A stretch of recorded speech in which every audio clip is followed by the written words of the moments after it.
All right. We are glad you are here for our Bible study tonight. I think we'll have a few more rolling in here.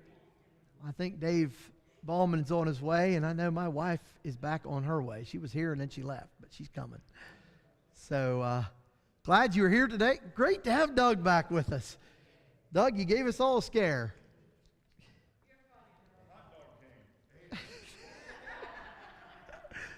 Boy, I tell you what, nobody pick on him about hot dogs either. You know what I mean? I wouldn't dare say a word, anything like that, Doug. You know me. I just, go ahead, yeah.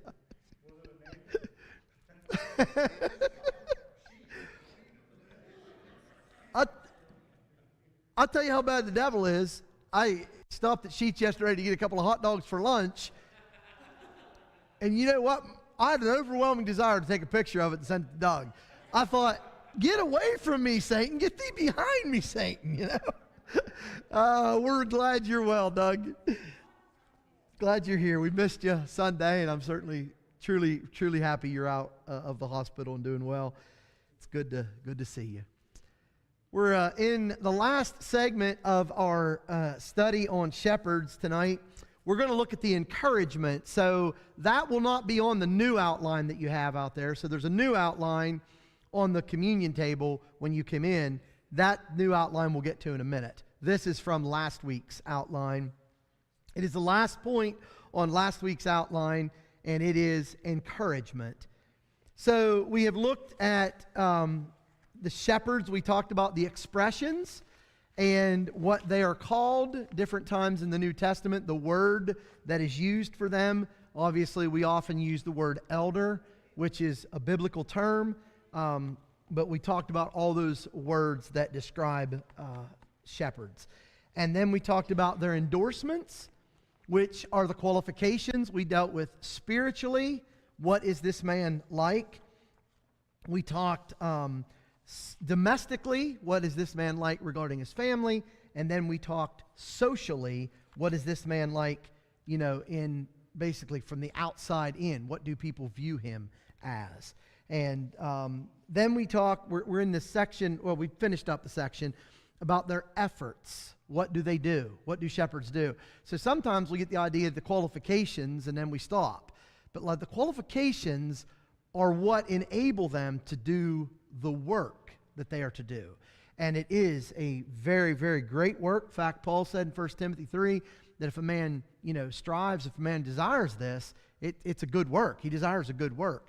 But it is work. It's not it's not for the faint of heart. It's not for lazy people. It's not for those who just kind of want to dictate. It's not a role that you come up as CEO in the company. It's not that at all. A shepherd is not to lord things over. We talked about that. And oftentimes that's sometimes what happens. So we sum up their work by this. They are to lead the flock, feed the flock, protect the flock, and help the flock go to heaven. That's their goal. And we talked about the fact that one day they're going to be judged according to that, okay? And so again, this isn't to scare them. To shepherds, it isn't to scare people that would want to be a shepherd someday. What this is just we need to look at this and say, okay, stepping into this role, what kind of man do I need to be and what kind of work is this? Let's look at the encouragement. The encouragement, I'm going to do this. By the way, this type of encouragement that I'm going to do is going to be positive and negative. And we're going to have positive and negative encouragement for every single office in the church. So we had shepherds or elders. We're going to have deacons. We're going to start them tonight. We're going to have preachers. And then we're going to have members. Because every part of the body is essential. It's not that one's more important than the other. They all make up the body. And we're going to talk about it. But I want to give encouragement tonight to, you know, why would anybody want to be a shepherd? Why would you want to be an elder in the Lord's church? Let's look at Acts 20. Well, while you're going to Acts 20, how about we start with a word of prayer? I almost forgot to do that, okay? Let's start with a word of prayer. Acts 20:32 is where we'll go. But let's begin talking to God. Father, we ask you to please be with us tonight as we continue our study on the serving helpers in the church. We already know that the solitary head is Christ, and we know that we honor him and bow before him as true servants. That's what your true servants do. We love you. We place Jesus right where he belongs on that throne, and we recognize his glory and his honor.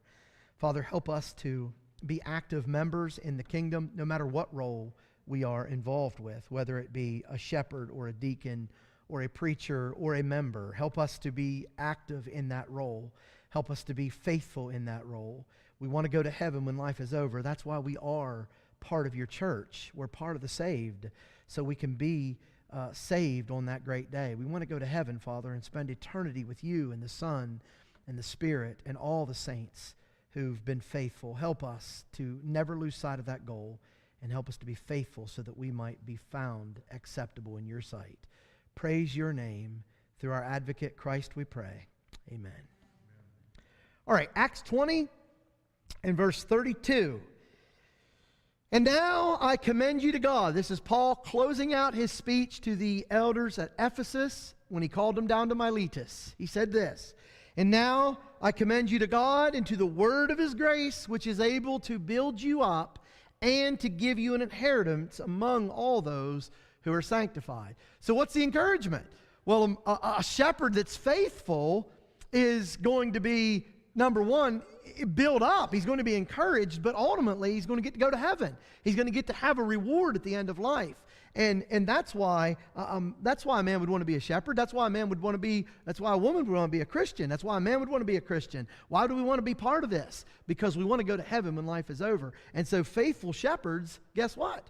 They get to go to heaven when life is over. Isn't that wonderful? That's exactly what we're shooting for. Look at 1 Peter 5. 1 Peter chapter 5. Peter, a fellow elder, said this, one who is a shepherd of God's flock, and when the chief shepherd appears, you will receive the unfading crown of glory. So shepherds that were faithful, that didn't lord it over the flock, that fed the church, that shepherded the church, that helped members of the church go to heaven, that encouraged people on earth, guess what? They get an unfading crown of glory. That's the reward. That's the reward for being God's shepherd. Now, the opposite of that is true as well. So, what about a man who becomes a shepherd and he's not faithful to the call? He's not faithful. He doesn't shepherd the flock. What about a man who thinks he's a CEO of a company? Yeah, and if he doesn't repent, what's going to happen? Yeah, exactly. I make this statement, I hope you'll understand it as I make it. I make it out of love, but it's a true statement.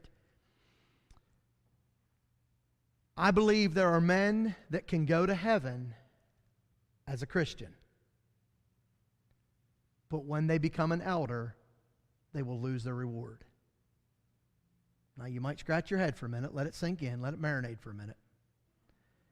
Because I've known some men that I believe were good men. They could be faithful Christians. But when they stepped into the eldership, they didn't carry out God's plan for the eldership. And so as they are in the eldership, unfaithful in the eldership, I'm not talking unfaithful to the church, I'm talking unfaithful to their work as an elder, they no longer get the crown of life. They know, yeah, Bob. Yeah.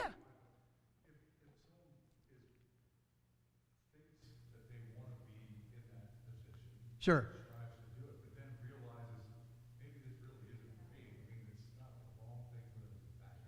Absolutely not, Bob. Yeah, great point. Listen, one thing that we sometimes miss in the church is we get the idea that it's like a Supreme Court justice. Once a man's appointed, he's appointed for life. That is absolutely not true. That is absolutely not true. First of all, a man may not remain qualified.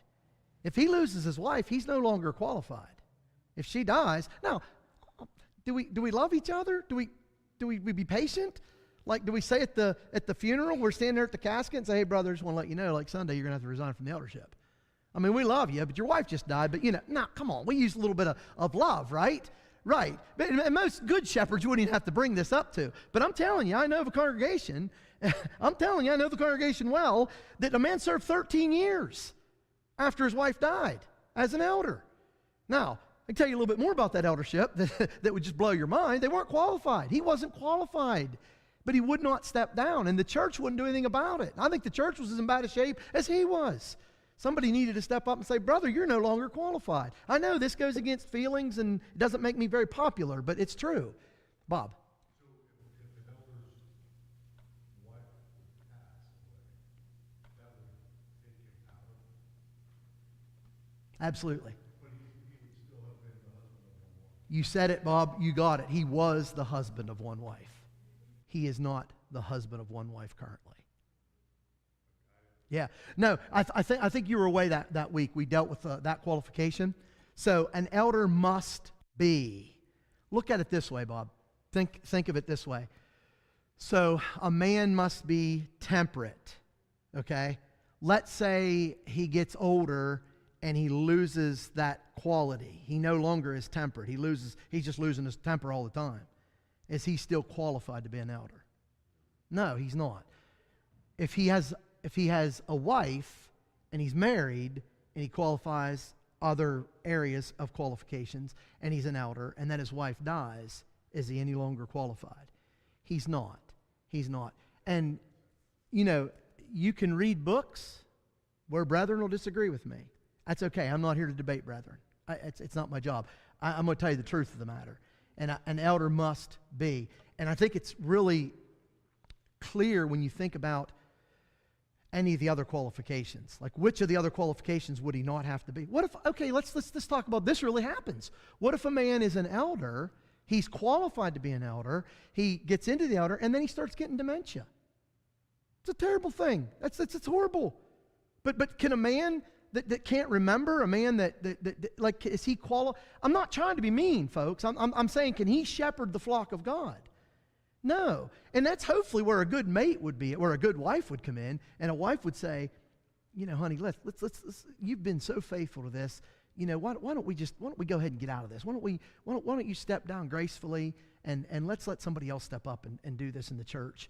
And then the church rallies around him and loves him and appreciates him and, man, just tells him how great he is. And you don't pull him out of serving completely. Even the elders that are there, if he's a good man, you still, to make him feel special, you might even want to get his opinion now and then. It doesn't, but there may be a time when a man's no longer qualified. I think what happens is we get hurt feelings because we say, well, that man's not qualified. Listen, it doesn't mean he's not a good man. Like, there's a lot of good men, and that's what I'm saying. There are a lot of good men in the church that can be good. I know a lot of good single men. It doesn't mean they're like less of a saint, right? Well, he can't qualify to be an elder. Oh, okay, so let's put him in the back row and let's not talk to him. No, that's not what we're saying. We're just saying God's shepherd has a special demeanor, a special work, a special effort, things that he must do. And you know what, Bob? Some men just say, you know what, I don't want to do that work. And there's nothing wrong with that. Yeah, Sammy, did you have something? Yeah. With as far as the wife is concerned, a good elder loses his wife. He may step down and marry a wife that disqualifies him. Yeah. Simply because of that relationship. She may not be prepared to be an elder's wife. Right. Great point. You can't serve that way. And there are a lot of health issues that would keep you from serving, not just to mention maybe physically. Right. You can no longer do that because it is a work. Yeah. Yeah. And if you don't have the health and stamina, you may not be able to carry that out. And that's a great point, Sammy. And so here's one last thing, and Michelle, and we talked about that, remember, in that wife thing. You remember, a man could lose, so I even brought this up. So a man's wife could die, and what if he married another woman that was a scriptural candidate and would not disqualify him from the eldership? Could he become an elder then? Well, yeah, absolutely. If he married a woman and she didn't disqualify him, and we talked about that, and she was a scriptural candidate. What if her marriage? What if she was divorced and her divorce isn't scriptural, and he marries her? can he be an elder? Well, he's the husband of one wife. No, he's not. No, he's not. So good. Yeah. Yeah, Michelle. We may have covered this because I've been traveling a lot the last couple of months. Yes. But, just the idea of the wife too, talking about why that's important that he still has the wife. If he needs to be hospitable, his wife is going to be his partner in that. So there's kind of, you have a man that's single, maybe is a great guy that can be a good elder, but he needs that wife. That's why we have the scriptural qualification to the wives too. Absolutely. Because they need to be there to help him. Great point, Michelle. And there are certain situations that an elder is going to get into, an eldership will get into, where smart, wise elders are going to lean heavily on their wives. Let me tell you something. I say this all the time. Now listen, when we get to the qualifications of preachers, you're going to see that one qualification of a preacher is not that he has to be married. Okay? So I'm not making that a qualification. Please understand that. Does everybody have that down? Did everybody highlight that? Okay? But what I am saying is, for Rodney, I don't know how I could ever preach without my wife. I don't. Now, will God test me on that? I hope he doesn't. He may. I hope he doesn't. I hope I go first. I want to go first. I want to live through that. I don't want her to live through it necessarily either, but man, I'm telling you, I can't do this without her. Like, tonight's a great illustration. We're studying with a 16-year-old young lady. Now, I've got my daughter. She's in there too. But there's no way I'm going to study with a 16-year-old. There's no way I'm going to study with a woman, period, without my wife being in there. Now, my wife's my partner in evangelism, so it doesn't matter who I'm studying with. But, I don't do marriage counseling alone. I don't even like to do pre-marriage counseling alone. I like to have my wife there. And believe this or not, fellas, and you know this, a wife has a totally different perspective. A wife can see things that you sometimes can't see. And she adds things, and that's the way it is with an eldership. A good wife is essential to it. And like Michelle said, the hospitality, that's a sugar stick of a lot of women. You know what I mean? It really is. Yeah, Jill. That's a good point. She sees things differently. But even more than that, she understands things differently. Not just sees different perspectives. She has a completely different background, different makeup to bring a whole other completely different perspective. Yeah, absolutely. And if you fellas will so be still my friends if I say this, but our wives can see things in us that offend God, and they can tell us and help us with those things. And so it's good. It's good for a man. It's good for a man, okay? And an elder, it's required for him, okay? And yeah, all those good reasons. Now, what I want to do is I want to look at let's get back to the book of Ezekiel for a second. And we're going to close out with Ezekiel. This is a really interesting section, and I want you to know that going in. And I just want you to know that in Ezekiel 34, he is not talking about New Testament shepherds. So I don't want you to think that Rodney thinks Ezekiel was prophesying about New Testament shepherds. He wasn't. He was talking about the elders and the shepherds of his day. But the application is crystal clear, and I think you'll get the application. Ezekiel 34, verse 1 beginning, and we'll go through verse 7. You could go the whole chapter, but Ezekiel 34, verse 1 through 7. Then the word of the Lord came to me, saying, Son of man, prophesy against the shepherds of Israel. Prophesy, and say to those shepherds, Thus says the Lord God, Woe, shepherds of Israel, who have been feeding themselves. Notice, should not the shepherds feed the flock? Do you get the application there? I am not saying that Ezekiel's talking about New Testament shepherds, but I am saying the application's clear. They were feeding themselves. They should have been feeding the flock. You eat the fat and clothe yourselves with the wool. You slaughter the fat sheep without feeding the flock. Those who are sickly, you've not strengthened. Forgive the passion. One of the major serious works of an elder is to strengthen the weak. They've got to, number one, know the weak. And they've got to do the work to strengthen the weak, whatever that involves. The diseases you've not healed. The broken you've not bound up. The scattered you've not brought back. Nor have you sought for the lost. but with force and with severity you've dominated them. Does that remind you of any passage? What did Peter say not to do? Don't lord it over them. You think this application's totally far? It's not far-fetched, is it? This is serious. Verse 5, they were scattered for a lack of a shepherd. They became food for every beast of the field and were scattered. My flock wandered through all the mountains and on every high hill. My flock was scattered over all the surface of the earth, and there was no one to search them or seek for them. Therefore, you shepherds, hear the word of the Lord. And he keeps going down here. It is an indictment against Israel's shepherds because they weren't doing the work. That is why, folks, that is why I say, and I say this with conviction, a man could go to heaven as a faithful Christian. That same man could be disqualified for heaven because he became an elder. Now, please understand what I'm saying. I'm not saying when a man becomes an elder, he becomes disqualified for heaven. But if he's not, can I say this, and we'll get to this when I get to this section, but can I say this about a preacher? A preacher could go to heaven feeding in the pew, taking the Lord's Supper, but when he steps into the pulpit, if he preaches false doctrine, would that disqualify him from heaven? He'd be better if he stayed in the pew, right? Didn't get in the pulpit. That's my point. So, am I discouraging men from becoming elders? Not at all. Not at all. It is a great work. It is God's work. But when a man, if a man's qualified, and here's where sometimes congregations get into problems. I don't think we should ever get into problems when it comes to qualifications, and here's why.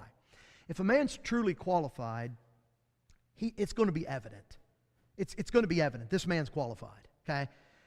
If he's not qualified, and some people think he is, and we're trying to squeak him into a hole, that man, if he's a true shepherd, is going to say, no, I shouldn't, no. For whatever reason, for whatever disqualifies him, or the very fact that it would bring division. I'm not saying you have to have 100% participation when you choose elders. The congregation has to 100% because that may not happen, okay? But wouldn't you say that people have to follow the shepherds? And if people just aren't going to follow him, it wouldn't be good for him to be an elder. Listen, you could have a man that's qualified and he still shouldn't become an elder in that congregation. Like, you know what I'm saying? Like, he could fit the qualifications, but maybe for whatever reason he shouldn't be an elder in that congregation. And I'm not thinking of any. I'm just saying there could be an instance of that. So it really comes down to me. It really comes down to the shepherd. If he's really wanting to be an elder, why are you wanting to be an elder? So last story, and then we'll move on to deacons. I want to share this with you because this is real life. Okay, this is real life. I had a lunch date one time with a couple. Julian and I did. And the congregation there was I wasn't working with the congregation. I was preaching there a meeting. And the congregation was getting ready to install elders. And we went out to lunch with this older couple. We were sitting there talking about what was going on in the congregation. We're getting ready to install elders. And the lady said, yes. And she said his name. He's been put up for the eldership. And I said, oh, that's wonderful. Now, deep down, what I knew of them, he wasn't qualified to be an elder. Okay? But don't get excited. I wasn't in that congregation. I wasn't working with that congregation. So you know what I said? It's none of me business. Okay? It's none of me business. I will just smile and listen to the conversation. And so as they went, I said, this is wonderful. I said, so what makes you want to become an elder? That's a legitimate question. What makes you want to become an elder? He couldn't get one word out of his mouth, and his wife said this, and I joke you not. That way, we can have a say in what goes on at the church too. Check, please. Check, please. I would just like to leave this lunch date right now, and yes, please cancel my meeting right now, okay? You don't even have to pay my expenses. I'll just drive away happily. You say, come on, man, you got to be making that up. I'm not making that up, okay? That's what I'm saying. There are times when men shouldn't be elders. Now, this man, there was a couple of things that I knew about him that I would question his qualifications. But there's no doubt about that phrase, he was not qualified to be an elder. Number one, his wife disqualified him right there. If that's the reason she thinks he should be an elder, so we can have a say in what goes on at the church, number one, we've just totally misunderstood the eldership. We've put it into CEO terms, right? So now he's going to be co-president, and we got a president. Well, let me tell you the rest of the story real quickly. That congregation had 4 elders, and one was unscripturally married. I could just get down through the whole thing. And again, I'm viewing this from a far distance and keeping my mouth completely out of it. And then it exploded. The congregation exploded. And the congregation come out and said, we do not ever want elders again. And now they have no elders. And they've gone completely the other pendulum swing to where there's liberal as liberal can be. They're holding hands with denominations in that community. And it's funny because I know some of the people there, and I got a call from one of the guys, and he said, hey, we're having this thing, and we'd like you to come over and speak. And I said, hey, no, I'm not coming near the place. I refuse to. And you say, that's, maybe you could. No, I couldn't help them. And listen, I've got plenty of work to do right where I'm at. I can't fix everything. I would mess it up. So it's just best that, no, I'm not. I don't want any part of it. I don't want any part of it. That is such a mess, only God can fix it. But I'm saying that's where we go when we have no leadership. And I can see it. I can see it through the years. This is just 20-year period. This 20-year period. But that's where they're at today. And it's scary. It's scary. That scared me to death. But it gave me some good preaching material, when I'm talking about elders. So we don't get into the eldership for that. All right, that's my last story I got. Elders are great when they do the work of an elder. When a godly man steps up to the plate, let's support him and let's encourage him and let's follow him as he leads us to heaven. All right? Number 2, serving helpers. Who are they? Number 1, they're elders. Number 2, they are deacons. There are deacons. They aren't deacons. Elders aren't deacons. Just want to make sure I clarified that. So the next group, the next office of serving helpers are deacons. Let's look at the expression deacons. Let's look at the expressions. The English word deacon is found only 3 times in the King James, New King James, and American Standard versions. The Greek word for deacon is, and the only reason I tell you the Greek word, I'm not a Greek mathematician, but the reason I tell you that is because it's a compound word, and sometimes compound words give us really good meaning. So it's diakonos, which means servant or minister.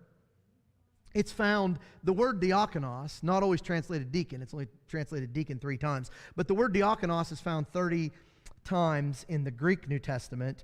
20 times it's translated minister, 7 times it's translated servant, and then 3 times it's transliterated deacon. Transliterated is bringing the Greek letters over into English. You can see that, diakonos, deacon. So what in the world is a deacon? It's used in Philippians 1:1. It's used in 1 Timothy 3:8. And if you're trying to write these down, I'm giving them too fast, stop me. 1 Timothy 3:12. 3 times that it's translated deacon. The 3 times it's translated deacon, it's because the context clearly shows that this is a special office. So what are we trying to say? The Bible teaches that now sit in your seat, don't fall out of it, okay? And please don't write me up. Every Christian is a deacon in the general sense of the word. Servant. Certain group of men could be deacons in the official office of a deacon, which they are still servants, but these are special servants. Phoebe was a servant, just like Jill is a servant and Sherry is a servant, but Phoebe was not in the role of the office of a deacon. Well, Phoebe our servant, that's diakonos. Romans 16, it certainly is. But it's not the role of a deacon. She's a servant of the church. I could name all the women in our congregation right here tonight. And I could go through the list of congregation, all our women all over the congregation. And for the most part, every one of those are servants. Okay? Guess what? I love you ladies, but you should be. Because that's what a Christian is. For a Christian not to be a servant is kind of an oxymoron. It doesn't work. If you're a Christian, you're a servant. The role we're talking about here is a special office in the church, not a position, but an office, where certain men can meet qualifications to fulfill a special servant role in the church. That's what we're talking about here. Diakonos is a compound word. Dia, through, I love this, konos, dirt. It's literally through the dirt, literally kicking up the dust.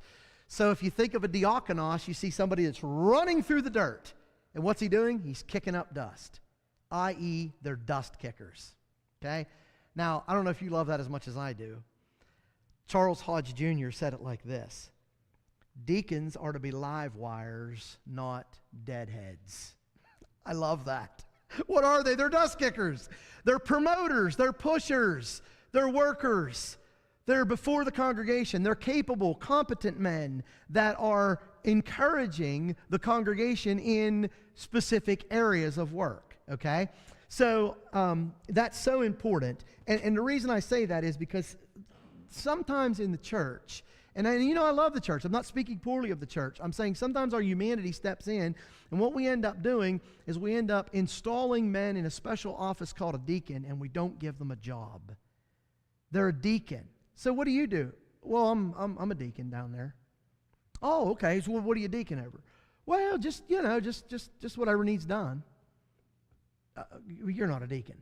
Oh, yeah, I am. They installed me. Well, they should have installed you in a certain job that you needed to do. So let's get some illustrations. You'd put a deacon maybe over the spiritual needs of the youth department. You'd put the deacon over the spiritual needs of the older department, of the Silver Saints department, let's say. Okay? No, I help the Silver Saints. No, I'm not a deacon over the Silver Saints. We don't have deacons. But you might put a deacon over the finance department. You may put a deacon over the benevolence department. You may put a deacon over Bible class department. You may put a deacon over the building and grounds department. You with me? They're not always physical jobs. So, you might put a deacon over the baptistry, keeping the baptistry ready. You also might put a deacon over Bible correspondence courses.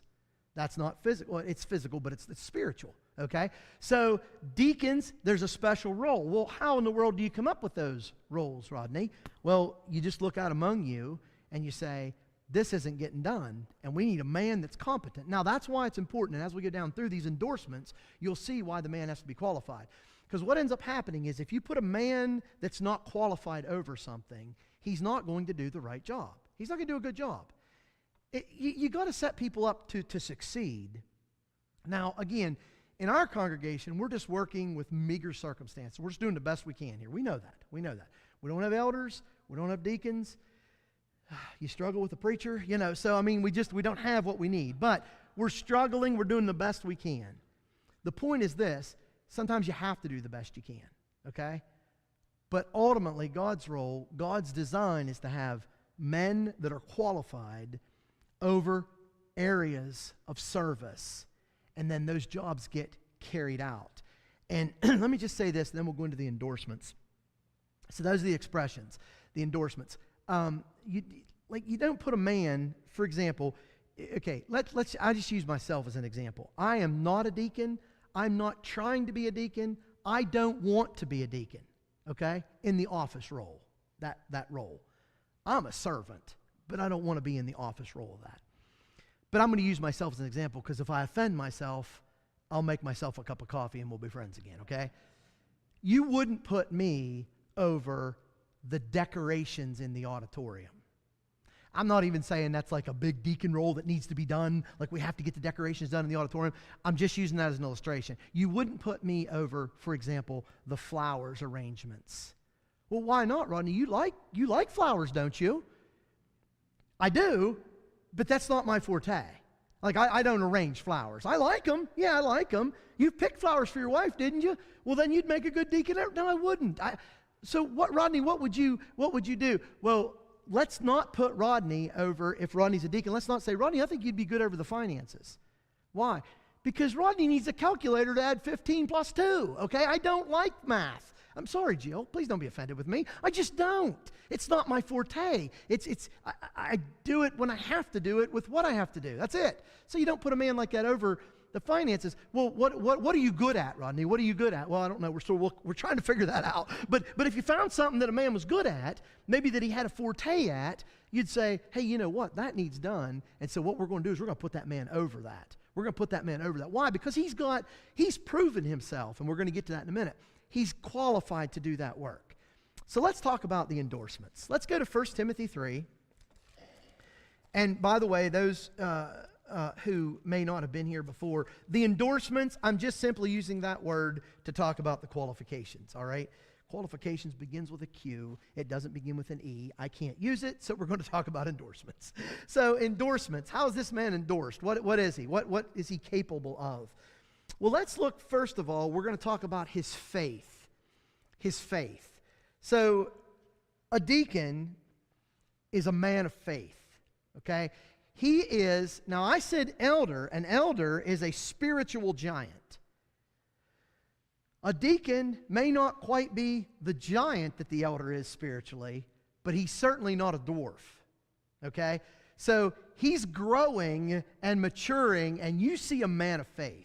You see a man of spiritual fiber here in a deacon. That's what you're looking for. All right, let's talk about this. 1 Timothy chapter 3, verse 8 beginning. Deacons, likewise, must be men of dignity. Some translations use the word grave. We're talking about a man who is serious over spiritual things. Yeah, Sherry. Yeah, respectful over the right things, okay? So this man isn't, and I feel like we need to talk about this because this happens sometimes. This man isn't crude in his jokes. Like, when he jokes, you're not saying, man, I just wonder if that crosses the line of being worldly. Like, that just didn't set right with me. That man's not going to do that. He's reverent. He's grave. He's dignified. That doesn't mean he can't laugh. Listen, some of the best deacons I've ever known have been jokesters. They've been a barrel of laughs. I mean, they really have. But that doesn't mean, I'll give you an example. I'll give you an example of a man. He was a nut. He'd crack up all the time. He always picked on me, picked on everybody. He had that nature about him. Everybody loved him. He was a great deacon. But when it came to spiritual things, he could become very serious. He was dignified. He was a spiritual man. And he owned an electrical business and was great with his hands. He could build just about anything, and he could wire anything, and he knew a lot about plumbing. He just knew a lot about the way a building operated. Does anybody want to guess what the congregation put him over? Building and grounds, yeah. That's what we put him over. Why? Because he was good at what he did. Now, let me tell you something. You wouldn't have put him over your finances either. Because the business he ran, his wife had to take care of the finances. He couldn't do it. In fact, she yelled at him all the time, where's that receipt? Where's that receipt? He wasn't a finance guy. But man, was he good at what he did. He was really good at what he did. So, you look at a forte. But, and the reason I say him is because he was just a jokester. Everybody knew he was just cracked up all the time. But he was grave and dignified and reverent over the right things. So it doesn't mean you can't have a good time. You're not a jokester. No, that's not what he's saying. He's saying you're dignified. You're spiritually reverent over the right things at the right time. Sammy. The translation you read there, New American Standard. Yeah. It says, use the term men. Yes. That's not in the Greek. Yes. Is that a reference to something else before or afterwards? Why does it say men there? So deacons likewise must be men of dignity. Right. Men. I'm not exactly, can't be women. We're going to see that in a minute. Right. That's what I'm saying. Is it a reference to something that's previously said or going to be said? Because in the Greek, it just says they must be great or honorable. Honorable, okay. I'm not exactly sure what you're asking, Sammy. I'm sorry. The term man, a man of dignity, that word man is not in the Greek. Okay. It just says that they must be great or they must be dignified. Okay. Right, I'm not saying they shouldn't be men. I'm just wondering why that word was put in there. Good. Like I say, is it going to be reference to something that's said later? Well, he's certainly going to show us that these are men later. We'll get some liberals that'll argue with us on that, but I think they're wrong. But yeah, and then I think too the likewise here connects it to the preceding. Yeah, I think, so he says, Like an elder right. than this guy. Yeah. That word was just added by the translators to clarify. Yes, okay. So you've got these 7 verses on elders, and then he says, oh, by the way, also deacons. And so even if he wouldn't have, they put men there to supply, like you said, but even if they wouldn't have, we know that there's have to be men, because in the previous section, the elders were men, and these were men of dignity or dignified. Yeah, good point. Yes? Yes. When we keep reading, we're going to see that these definitely are males. Yes. Right. Yes. And so it's going to clarify it as we go. Exactly. Good point. Good point. So we're going to see these are male, gender specific. I used the word gender. Guess what? The Bible does too. It doesn't use the word gender, but it shows us what gender is. Okay. So we're talking about somebody who's spiritual. He is reverent. He's dignified. All right. Secondly, deacons must be men of dignity rather, not double-tongued. What is not double-tongued? Yeah, okay, he's a liar. Wasn't that an old Native American saying? He speaks with forked tongue, right? You just hear those old westerns. He speaks with forked tongue. What do you know? He's a liar. Or how about this? He's not going to say one thing to one person and then something else to another person. He said, well, that's a lie. Not always. Not always is that a lie. Sometimes he'll say what he needs to say over here, and then he'll say what he needs to say over here. In other words, he has no conviction.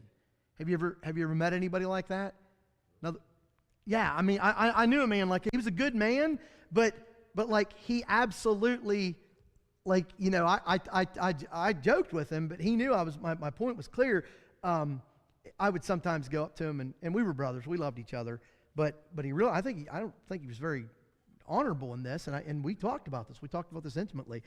I'd go up sometimes and I'd rub his back, and I'd say, yeah, you do have a backbone. I didn't know it if you did or not. We were joking, we were friends, but the reason I said that was because he would tell somebody something over here, and then if somebody questioned it over here and he thought they were going to take a different position, he'd take a different position.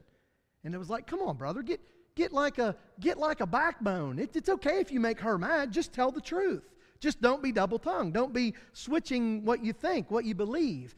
So, a deacon has to be consistent in his speech. But, by the way, you're going to see a lot of these qualifications, just like in the elders' qualifications. What qualification do you not want your brothers and sisters in Christ to have?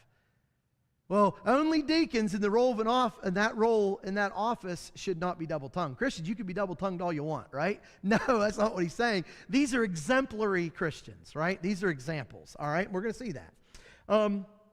Number three, he says, deacons likewise be men of dignity, not double-tongued, or addicted to much wine.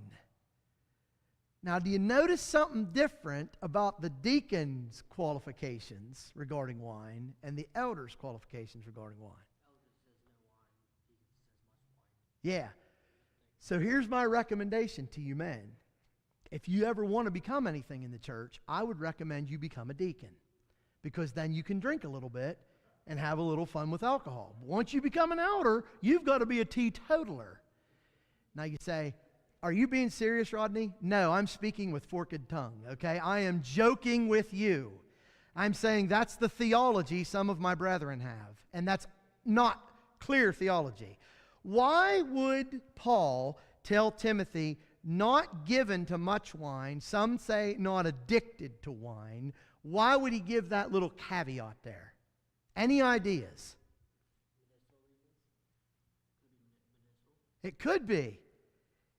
In a very similar book, did Paul give any other words on wine to maybe the same man? Yeah. Water's no good. You got your stomach problems, Timothy. You know what? Take a little wine for your stomach's sake. Okay? So, can a deacon use wine medicinally? Yeah, absolutely. Can you as a Christian use wine medicinally? Yeah. Yeah. Not if you're an alcoholic. Yeah, that's a good point. There are some things that are best to stay away from. For example, and here again, I feel like I have a story, but I do have some really good stories, real true to life stories. I had a good friend of mine who was a drug addict at one time. He wasn't my friend when he was a drug addict, but he had been a drug addict for years. Came in, really straightened up his life. We became good friends, and he was a good guy. He was a good guy, really good guy. He got addicted to drugs when he was younger, had a really hard time with them, finally got off of them, got himself a wife, had 2 boys, had a long time trying to have kids, finally had 2 of these precious boys, was on cloud 9, making good money. We worked together. He was making good money. He was living the dream, and we turkey hunted together. We hunted together. He was a great guy, and he was a carpet layer by trade. That's what he did. And one day he was twisting on a big roll of carpet and throwing it in, and he twisted his back and put it out, and he had to have surgery on his back. And so he went in for surgery, and you could probably guess what they gave him for pain medication. Oxycontin. I'm not blaming the doctors. He had a role in this. I know he did, but the guy was addicted to drugs, and they gave him Oxycontin, and he got back on the stuff, and he couldn't get off of it. And he lost his wife and his 2 sons. She left him. She wouldn't go put up with that anymore. And he went clear to the bottom of the pit. How tragic. You know? So yeah, sometimes even though you can use something medicinally, and that'd be a whole other sermon, right? On medical drugs, right? On prescription drugs, but we're not going to go there. And by the way, not all prescription drugs are bad. You have to be careful with this. But the point is this. He's not saying that deacons can go out and have beer parties. He's not saying that, now the reason I emphasize that is because I had an elder one time take position that he said, absolutely, this deacon can drink socially. Well, found out later because one of the deacons was drinking socially. He didn't want to condemn it. He was friends with him. Listen, you're not condemning him. You're just condemning sin. Help him out of it. Help him out of it. So he didn't like it, but I said, okay, great. I said, on Monday, I'm bringing me a 6-pack into the church refrigerator, and I'm going to put my name on it. I don't want anybody to drink it. I'm going to drink it. But don't worry, I'm only going to drink like 1 a day. Maybe 2, but I'm going to put lots of hours between them. Because I'm not going to get drunk. I'm just going to take a little wine. I'm just going to not be addicted to it. I just want a little wine. He said, now you're just being silly. I said, no, now I'm just being biblical. We can't touch the stuff. You don't want your preacher. Do you want your preacher sitting there drinking? No, absolutely not. Well, guess what? I don't want the deacons where they're serving with me in the church drinking alcohol either. I don't want us to go out for pizza some night, Sunday night, and he orders a glass of beer. No, I'm not going to be comfortable with that. That's not what he's saying here, is it? Mike? Yeah, exactly. And it's funny because Stephen and I think Brielle and Joshua, I think we all had this conversation, all 3 of us. We were talking about some of these things, and they see some of this stuff in life. And I said, here's why people would take that position, that a deacon can drink some alcohol, but an elder can't. You know why they take that position? Because somebody, either themselves or somebody else, drinks, and they want to condone it by the Bible. They don't want to be condemned. So it's just like John 2. Jesus made water into wine. Well, let's study that for a minute. Let's talk about that. Why do you say that? Why do you say Jesus was a bartender? Because you want to go out and imbibe and not feel bad about it. You want to try to use the Bible to justify what you're doing. Listen, I've told people this. If you want to drink, that's up to you, okay? I wished you wouldn't. I'm going to preach against it, and I'm going to plead with you not to do it. But one thing, just do me this one favor. Don't try to take Scripture and twist it to where you're okay doing it. You know what I mean? Like, we're not okay. So absolutely, that's very good. So he's not addicted to the stuff. He's using it medicinally, absolutely. And we see a lot more of this in the old times, don't we? We see a lot more alcohol use medicinally in the old times than we do today. Now we've got different things, but a lot of them do still have alcohol, like NyQuil and Dayquil. They've got alcohol in them. But a lot of times people didn't have the NyQuils and the Dayquil. So when they got a cold, seriously, they would take that much whiskey and put it in with honey and lemon and some hot water, and they would drink it, and they would go to bed. That's a far cry different from going out for pizza and beer, okay? That's medicinal, okay? Absolutely. Yeah, Sherry. Straighten out one little bit. Yeah. If a deacon can do that, does the elder have to suffer with the bad belly? Good point, Sherry. You know what? I believe, and people could disagree with me, I believe an elder could use it medicinally too. I believe an elder could use it medicinally. Why Paul said not addicted, why he used a little different terminology here, the Holy Spirit used different terminology. My opinion, I can't say here's the verse. I'm going to give you my opinion, so please everybody understand, this is my opinion. In the same book, he told Timothy to go ahead and take a little bit of wine for his stomach's sake. And so for him to say, don't touch any wine, Timothy may say, wait a minute, Paul, what do you mean here? Like, what are you saying? Because we don't know, and I'm not saying he was. Timothy may have very well been a deacon. I know he's a gospel preacher, but he also may have been a deacon. I don't know that. I really don't. But I'm saying I think that's the difference. And you're going to see throughout the Scripture, God uses common sense. We use common sense. And so, but that's a good question. And then Dan and then Sam. I was going to say, you're describing a hot toddy. Yeah. That's what Grandma called them. Yeah. I was, like, the first time I had a hot toddy, I was only 5 or 6 years old. Yeah. And you talk about knocking something out, that Yeah. but that's all they had. And it was medicinal. It was medicinal. That's the key. It's medicinal. Sam. You're also looking at two different roles. With an eldership and the spiritual side, they have to be prepared at any moment, night or day, to go and help a sheep. They have to be ready for that. Yeah. And if they are taking some medicine, whatever it is, even today, that's going to prevent them from doing that, they do not need to be in that role. Right. They need to be ready to go help, to go encourage whatever they need to do, pray, whatever it is. And it can be at any moment. So I think that's the difference between the two. We're looking at a man who's in charge, not really in charge, but who is Over the concerned spiritual about, needs. Right, the spiritual lives that he is looking at. And if he is out of it, even if it is just like a hot toddy, I think he should avoid that because he may need to be caught. Will he have to suffer some? He might. That's part of that role. Yeah. And that's a good thought. And that may very well be. I'm not sure. That may be very good thought. Absolutely. Yeah. Well, you have to remember who Paul's preaching to. He was among the Gentiles. Yeah. And a lot of the temple practices they had back then involved a lot of wine. Not just a little bit, a lot of wine. I think the New American Standard were addicted to too much wine. Right. They're